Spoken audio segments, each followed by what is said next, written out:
Hello, everyone. Happy first Monday of March. Thank you for joining me for Storytime with Moonie, where I read short stories every Monday, Wednesday, and Friday for littles in every community.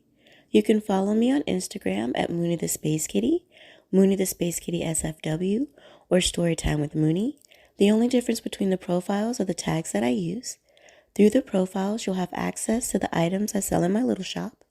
Now grab your stuffie and get real comfy. Tonight's story is Dick Whittington and his cat. I've never heard of this story before, so I'm so excited to read it with you. Long ago, there was a young orphan boy named Dick Whittington who loved to hear tales about the great city of London. Are the streets truly paved with gold? He would ask, and the villagers always told him they were. So one day he decided to set off to make his fortune in London. But as he entered the city, he found no gold.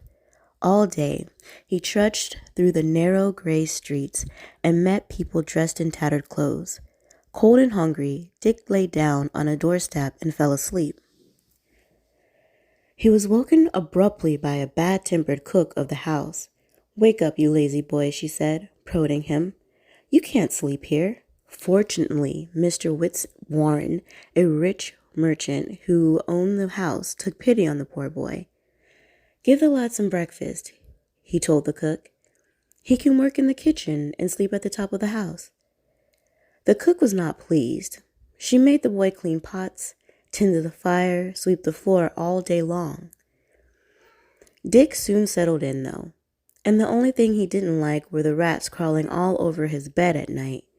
So he saved up and bought himself a big cat. In no time, the cat had scared away all of the rats, and she and Dick became great friends. One day, as he was busy peeling potatoes, a young girl in a beautiful silk dress appeared at the kitchen door. It was Alice, the merchant's daughter. Dick had never seen anyone look so clean and tidy. She told Dick that her father's ship was setting sail for Africa, and it was the custom for all the servants to give the captain of the ship a gift for good luck. "All I have is my cat," said Dick sadly. "Well, you will just have to give the cat then," said the cook unkindly. So the next morning, Dick reluctantly handed over his cat. The cook teased him mercilessly about the cat. Dick became so unhappy he decided to run away. "London is not for me," he told himself.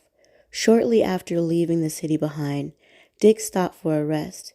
As he sat beside a milestone, he suddenly caught the sound of a church bell. They seemed to be saying, "Turn again, Whittington, Lord Mayor of London."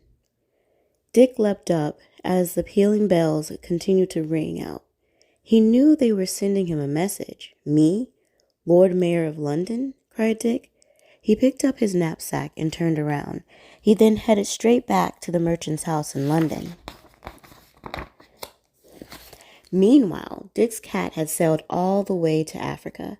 The ship was met by the king, who was excited to see all the fine things brought from London. He promised the captain gold in return for the goods and invited him into his luxurious palace for a feast. The captain had never seen such splendor. But soon he noticed that the palace had a problem. Rats and mice were running around freely, eating all the food. "I think it can help you," the captain told the king, and the next day he returned with Dick's cat. Immediately the cat sprang into action, and in minutes all the rats and mice had scampered away. The king had never seen a cat before and was delighted. "I shall give you 500 pieces of gold for this magnificent creature," he told the captain. "But if we set sail without the cat, the ship will be overrun with rats," the captain told him. "They will eat all our food and we'll starve to death." 1,000 pieces, cried the king.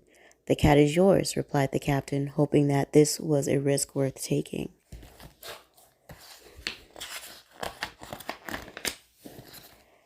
The captain was lucky, and the ship returned safely to London with all the gold.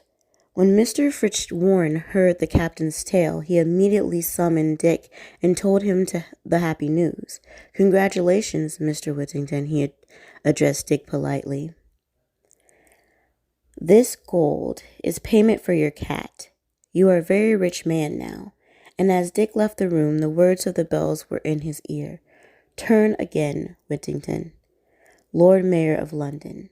Maybe one day, he said to himself, before setting off to buy all the servants a present. He even bought the bad-tempered cook a silver brooch. And for himself, he bought fine clothes suitable for the gentleman suitable for the gentleman he had now become. Alice Fitzwarren thought he looked very handsome indeed, and they soon became sweethearts. When Dick told Alice about the message of the bells, Alice said, "I do believe that will happen." And she was right. Some years after Dick and Alice were married, he did indeed become mayor of London, and occasionally he would travel out to the milestone in his gold carriage driven by 8 beautiful white horses. There he would think about his cat and remember the first time he heard the message of the pealing bells. Turn again, Whittington, Lord Mayor of London. The end. Thank you for letting me read to you tonight. I hope you feel safe, and I hope you feel loved. Good night, little ones.